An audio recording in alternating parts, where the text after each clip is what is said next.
आमच्या डॉक्टर बाबासाहेब आंबेडकरांचं काय वाक्य आहे? ते म्हणाले आमच्या लोकांच्या अंगामध्ये म्हणे देवी येते, भूत येतात, सगळ्या गोष्टी होतात. काय वाक्य आहे त्यांचं, अप्रतिम वाक्य आहे.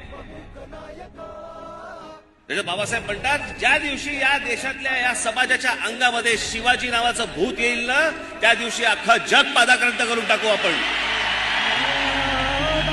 दिशा तुझीच गर्जना गर्जना भीमराया